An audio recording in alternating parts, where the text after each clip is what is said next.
Hello everyone. Now in the today's lecture we will see the another type of the signal, that is energy signal and power signal. Okay. Now see here, what is the energy signal and what is the power signal. Now the signal can be classified as energy or power signal because in some signals carries some energy and some signal carries some power.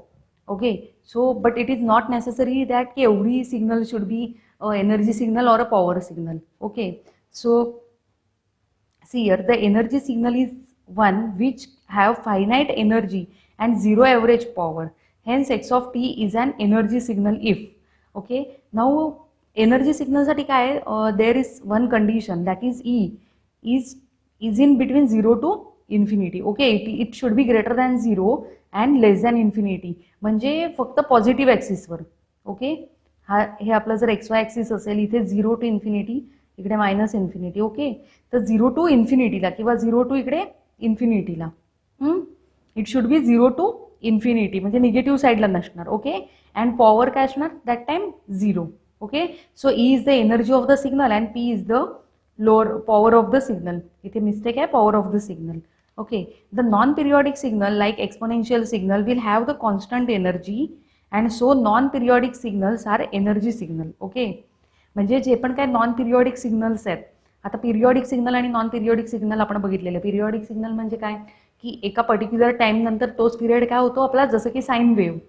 Okay, ती काय होते एका particular time नंतर repeat होते. Okay, 2π नंतर असं म्हणूया, आपल्याला जे नॉर्मली माहिती आहे की 2π नंतर तो सिग्नल काय होतो, रिपीट होतो. ओके, सो नॉन पिरियॉडिक जे सिग्नल्स आहेत which like exponential signals that are called as what, energy signals. Okay, now next is the power signal. The power signal is one which have finite average power and finite energy, infinite energy. Okay, infinite energy and finite average power. Hence x of t is a average power signal. Okay, now see here, p is in between 0 to infinity आणि power पण काय 0 to infinity मध्ये. Okay, and e is infinity. इथे p is 0, इकडे e is infinity, म्हणजे ह्याच्यामध्ये energy काय असते, इन्फायनाइट असते. एनर्जी सिग्नलमध्ये पॉवर काय असतं, 0. एनर्जी सिग्नलमध्ये power is 0 and in power signal energy is infinity. Okay, असं असं लक्षात नाही ठेवायचं की पॉवर एनर्जी सिग्नलमध्ये पी इज इक्वल्स टू 0 असेल तर पी इथे ई इज इक्वल्स टू 0 येणार, नॉट. ओके, आणि ह्या दोन्ही कंडिशन जर सॅटिस्फाय केल्या एखाद्या सिग्नलने तरच आपण काय म्हणतो त्या सिग्नलला, energy signal other or power signal. Okay, the periodic signal like sinusoidal signals, complex exponential signals will have the constant power. So the periodic signals are power signals. Okay, आता इथे इझिली आपण डिस्टिंग्विश करू शकतो की जर non periodic signal असेल तर mostly काय होणार, तो एनर्जी सिग्नल, आणि जर पिरियॉडिक सिग्नल असेल तर तो काय होणार आपला power signal. Okay, however if signal does not satisfy any of the above two conditions then it is neither an energy signal nor a power signal. ह्या दोन्ही पण कंडिशनचा सिस्टीम कुठल्या सिग्नलने जर सॅटिस्फाय नाही केल्या, नॉट नेसेसरी, हे नेसेसरी नाही की प्रत्येक सिग्नल आहे तो हे असायलाच पाहिजे, पॉवर सिग्नल किंवा एनर्जी सिग्नल असायलाच पाहिजे. Okay, it can be it cannot be power signal or energy signal. Okay, now there are two formulas that how to find out energy signal and power signal. Okay, so the energy signal E is continuous time signal x of t if what, E is equals to limit t tends to infinity integration from minus t to t magnitude of x of t bracket square into dt joules. Okay, आता हे फॉर्म्युलेस कुठून आले ह्याच्यामध्ये आपल्याला जायचं नाही आहे, एवढं आपल्याला इन डिटेलमध्ये नाही आहे ह्याचं डेरिवेशन्स वगैरे. Okay, so just remember these formulas and try to solve the examples. So this is the formula for energy and the energy, आता हा एनर्जीचा फॉर्म्युला आहे, but for what, continuous signal. Why, because it is x of t. Okay, इथे x of t आहे म्हणून आकाशासाठी झाला कंटिन्युअस सिग्नलसाठी. ओके, तर energy E of discrete signal x of n साठी काय असणार आहे आपला energy formula, limit n tends to 0. इथे काय, limit T tends to infinity. इथे काय असणार, limit n tends to infinity joules. Okay, the energy E of the discrete time सिग्नलचा हा फॉर्म्युला झाला. ओके, इथे काय, E tends to n limit n tends to infinity summation of n is equals to minus n to n magnitude of x of n bracket square. Okay, मग तोच त्यांनी इथे simplify करून therefore E is equals to summation of n is equals to minus infinity to plus infinity magnitude of x of n bracket square. Okay, नाव आता हा कशासाठी झाला, एनर्जीसाठी. नाव डिस्ट्रिक्ट आणि हे नाव पॉवर सिग्नलसाठी फॉर्म्युला बघूया. The average power of continuous time signal x of t. Okay, average power signal for continuous time signal. So तो काय फॉर्म्युला इथे, limit T tends to infinity 1/2t integration from minus T to t magnitude of xt square dt watts. Okay, for periodic signal. Similarly for periodic signal average power काय असणार आहे, p is equals to 1/t integration from 0 to t x of T square into dt. Okay, आणि average power for district signal, हा district signal असेल तर limit n tends to infinity 1/2n+1 summation of n is equals to minus n to n x of n to 2. Okay, आता हा periodic सिग्नलसाठी कसल्याचा, पॉवरचा formula. Okay, आता power signal आपण काय म्हटलेलं की जर त्याच्यामध्ये हे असेल, का असेल, सिग्नल जर सिनोसायडल म्हणजे पिरियॉडिक सिग्नल असेल तरच आपण त्याला पॉवर सिग्नल म्हणतो. ओके, त्याच्यासाठी त्यांनी इथे पिरियॉडिक जर असेल तर काय फॉर्म्युला आहे हे दिलेलं आहे. ओके, कंटिन्युअस असेल तर डायरेक्टली इथे आहेच आपल्याकडे, तोच फॉर्म्युला आहे इथे पिरियॉडिकसाठी. Now see here, now we will try to solve the example on it. Okay, so sketch the following signal. Okay, here x of t is equals to a into sine of t for t is in between minus infinity to plus infinity. Okay, आता इथे x of t a into sin t, a म्हणजे काहीतरी constant आहे. Okay, into sine of t, sine square of t आहे इथे sine t. Okay, a sine square t आहे हा. Okay, so आता इथे हा सिग्नल गिवन आहे. ओके, हे काय आहे ते minus infinity to plus infinity म्हणजे इकडे प्लस इन्फिनिटीला इकडे इथं अप टू मायनस इन्फिनिटी असणार. Okay, now it is clear that X of T periodic with time 2π. Okay, एक जो सिग्नल आहे आपला 2π, इथे हा जो सिग्नल आहे एवढा, ह्याच्यानंतर काय होतं परत तो रिपीट होतो up to 4π 8π 16π. Right, similarly for negative side. Okay, so मग ह्याचा पिरियड काय झाला तर 2π. ओके, इथे घेताना लक्षात ठेवायचे की जे 1/t आहे तर टी म्हणजे इथे minus infinity to plus infinity दिले म्हणजे इन्फिनिटी नाही सबस्टिट्यूट करायचे. ओके, पिरियॉडिक पिरियड काय आहे त्याचा, पिरियड काय आहे, पिरियॉडिक म्हणजे रिपीट सिग्नल होण्याचा पिरियड काय आहे ते आपल्याला सबस्टिट्यूट करायचे. So T is equals to what 2π. Now see here, if T is equals to 1/t integration from 0 to t x of T square of square into dt. Okay, so 1/2π आपलं function काय होतं sine a into sine T. So आता ते इथे फक्त substitute केलं तर काय येणार, a square into sine square of T into dt. 1/t, T काय आहे आपला 2π 0, टी ची व्हॅल्यू सबस्टिट्यूट करा 2π. सिम्पल. हा फॉर्म्युला कुठून घेतला, पिरियॉडिक, जो पिरियॉडिकचा फॉर्म्युला आपण इथे बघितला. Okay, you can see here for the periodic signal power. So हा पॉवरचा फॉर्म्युला तोच इथे सबस्टिट्यूट घेतलेला आहे आपण. ओके, नाऊ आता ह्याच्यात ए स्क्वेअर, ए काय आहे कॉन्स्टंट आहे, एला बाहेर घेतलं मग a square upon 2π. Okay, integration of 0 to 2π.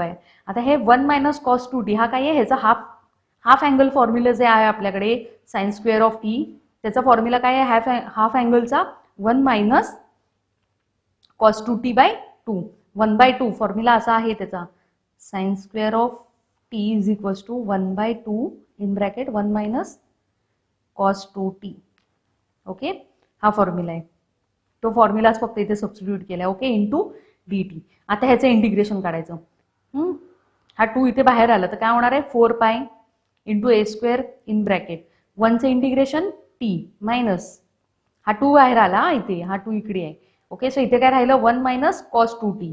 मग टीचं इंटिग्रेशन काय येणार, 1चं इंटिग्रेशन t मायनस cos 2tचं इंटिग्रेशन काय साइन 2t, आणि हा अँगल काय जातो खाली डिव्हिजनला. So sine 2t upon 2. Okay, in bracket 0 to 2π. Okay, now upper limit minus lower limit. So a square upon 4π as it is in bracket. आता टीला 2π टाकायचं तर 2π minus lower limit, that is 0. So 2 pi minus 0 minus sin 2t, t च्या इथे परत काय येणार 2 pi. So sin 4 pi, 2 into 2 4 pi by 2 plus sin 0 of 2. Okay, so here a square upon 4 pi in bracket. आता 2 pi येणार, 0 चं 0, sin 4 pi ची value काय येणार 0 and sin 0 is 0. Okay, so here remaining काय फक्त तर राहिलं आपलं 2 pi. मग पाय गेट कॅन्सल, 2 1 जा 2, 2 2 जा 4. So a square by 2, a square by 2 watts. Okay, that is the power. Next, here determine the power and energy for the signals x of t is equals to e raised to minus 2t into ut. आता हे काय exponential signal आहे. Okay, this is what exponential signal. So here given x of t is equals to e raised to minus 2t into ut. So is equals to e raised to minus 2t for t is greater than or equal to 0. So now for the energy signal is आता energy signal काय आपण बघूया. So हे t is greater than or equal to 0 का आलं नाही ते हे यू ऑफ टी ला, हे आपल्याला आपण जेव्हा आता पुढे स्टँडर्ड सिग्नल्स बघू ना तेव्हा तुम्हाला समजेल. Okay, so now the energy of the given signal is E is equals to limit T tends to infinity integration from minus T to T X of T square into D T. Energy signal, एनर्जीचं formula. Okay, now what is our function X of T काय आहे, E raise to minus 2t into U T. Just substitute that T tends to infinity 0 to t in bracket a magnitude of e raised to minus 2t square into dt.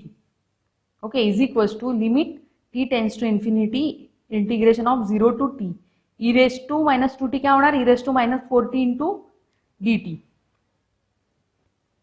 Okay, आता हे कसं आलं इथे, हे जे मी तुम्हाला म्हणते ना की u of t is equals to t is greater than or equal to 0, म्हणजे हे काय करतं, लिमिट दाखवतं. आता हे कशावरून दाखवतं, ह्याचे एक स्टँडर्ड फॉर्म्युले आहेत. तुम्हाला पुढे जाऊन रॅम्प सिग्नल आहे, सिनोसायडल सिग्नल आहे, त्याच्यानंतर स्टेप सिग्नल आहे, इम्पल्स सिग्नल आहे, तर त्याच्यामधून ही कंडिशन इम्प्लाय होते. ओके, की यू ऑफ टी असेल तर कंडिशन काय येते, स्टेप सिग्नल आहे म्हणजे त्याचं काय कंडिशन आहे. ओके, सो हे त्याच्यामधून कळेल. सो इथे काय राहतं, फक्त हे E of E into minus 2t. Okay, मग हे ई इंटू मायनस 2t इथे आलं फक्त. Fine. So next, limit t tends to infinity 0 to t e raised to minus 4t into dt. Okay, now integration of this is what, limit t tends to infinity in bracket e raised to minus 4t चं काय e raised to minus 4t upon that angle means minus 4 in bracket 0 to t.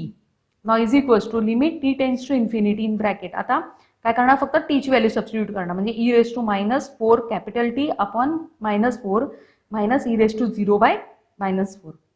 Okay, so आता e raised to जर infinity इथे substitute केलं, sorry e raised to minus 4t काय येणार आहे 1 by, sorry हे काय करायचं आपल्याला पहिले रिअरेंज करून घ्यायचं. ओके, म्हणजे e raised to 0 is what 1, so 1 minus 1 by 4 minus e raised to minus 4t by 4. ओके, मायनस मायनस हे प्लस झालेले आहे तिथे. ओके, नाउ आता टी टेन्स टू इन्फिनिटी म्हणजे इन्फिनिटी, टीला इन्फिनिटी जर सबस्टिट्यूट केलं तर काय होणार 1 by 4 minus e raise to minus infinity by 4. E raise to minus infinity 0, so is equals to 1, so is equals to what 1 by 4 joules. Okay, now so therefore this signal is what, power signal, energy हे काय झालं energy signal joules मध्ये. Now the power signal is given by, we have to identify this signal is power signal or energy signal. So पहिले आपण आता energy signal साठी काय ते फाइंड आउट केलं. Now we have to find out for the power signal.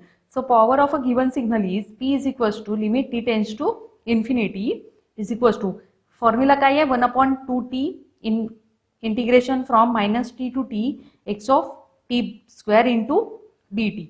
Now just substitute this value e raised to minus 2t in this x of t. Now so therefore limit t tends to infinity is equals to what, 1/2t integration from 0 to t e raised to minus 2t square into dt. Right, similarly तेच येणार इथे. Okay, 1/2t आपण जे इथे घेतलेलं आहे तेच इथे येतं परत 1/2t 2t बाहेर राहतं इन ब्रॅकेट e⁻²tचं काय आलेलं 1/4 मायनस e⁻4t/4. ओके, डायरेक्टली इथे सबस्टिट्यूट केलंय त्यांनी. नाव आता काय करायचं, फक्त टीला इन्फिनिटी सबस्टिट्यूट करायचं.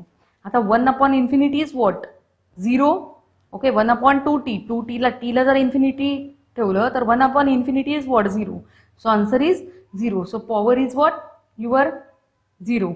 So the energy is constant and the power is 0. So the given signal is what? Energy signal, right? Energy signal साठी आपण इथे बघितलेलं. Energy signal is in between what? 0 to infinity. Okay? And power must be 0. He power काय आली 0 आली. इथे जर ह्या केसमध्ये जर आपल्याला पॉवरची काहीतरी व्हॅल्यू मिळाली असते आणि एनर्जी सिग्नल आपला इन्फिनिटी आला असता तर ते सिग्नल काय झालं असता, पॉवर सिग्नल झालं असतं. Okay. Okay, now there is another type of a signal, that is causal and non-causal type signals. Okay. Okay.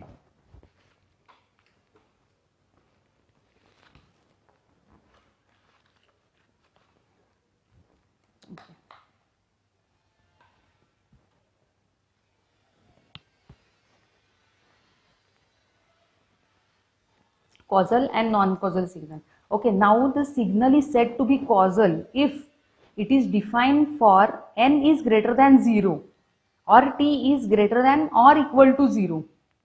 म्हणजेच काय की हा सिग्नल काय असायला पाहिजे, पॉझिटिव्ह असायला पाहिजे पहिली गोष्ट तर, because it is greater than 0. N कशासाठी आहे, म्हणजे जर डिस्ट्रिक्ट टाइम सिग्नल असेल, एखादा सिग्नल डिस्ट्रिक्ट टाइम सिग्नल असेल तर it should be greater than or equal to 0, then it is called as causal signal. आणि कंटिन्युअस टाइम सिग्नल असेल तर it should be greater than or equal to 0 t, then it is called as causal signal. That is, given signal x of t or x of n is causal if x of t is equals to 0 for t is less than 0 or x of n is equals to 0 for n is less than 0. म्हणजे जर negative साईडला signal असेल तर आपण काय म्हणणार, तो non causal signal. Otherwise causal signal. म्हणजे कॉझल सिग्नल कुठल्या साईडला असणार, पॉझिटिव्ह साईडला फक्त. Okay. Now a signal is said to be non-causal if it is defined for neither t is greater than, less than or equal to 0 or both t is less than or equal to 0 and t is greater than 0. Discrete time, if it is defined for neither n is less than or equal to 0 or for both n is greater than, less than or equal to 0 and n is greater than 0. Okay. आता ह्याला आपण कधी non कॉझल म्हणणार, जेव्हा define signal असेल तो either t is less than or equal to 0 असायला पाहिजे for both t is less than or equal to 0 और t is greater than 0. T is greater than 0 असला काय आणि लेस दॅन 0 असायला पाहिजे, तो काय असला पाहिजे 0 असायला पाहिजे. आणि similarly for an discrete time सिग्नलसाठी, then only we can called it as non causal signal. तुम्ही असं पण लक्षात ठेवू शकता की कॉझल सिग्नलसाठी कंडिशन काय आहे, एन और T must be or should be greater than or equal to 0. Otherwise that signal is non-causal signal. Okay. So when non-causal signal is defined only for t is less than or equal to 0 or n is less than or equal to 0, it is called as anti-causal signal. Okay. जेव्हा non causal signal आहेत जर आपण ह्याच्यासाठीच define केला, ह्या दोन कंडिशनसाठीच फक्त, t is less than or equal to 0 और n is less than or equal to 0, then it is also called as anti-causal signal. Okay, so this is all about the signals. So आता आपण इथे most of the signal जे आहेत, म्हणजे जे classification आपण स्टार्टिंगला स्टार्ट केलेलं ते इथे आपण ओव्हर केलेले. आता ह्याच्या पुढे आपल्याला काय बघायचं, नेक्स्ट लेक्चरला स्टँडर्ड सिग्नल्स बघायचे की कुठले स्टँडर्ड सिग्नल्स आहेत ते आपण नेक्स्ट लेक्चरमध्ये बघणार आहोत. Okay, thank you.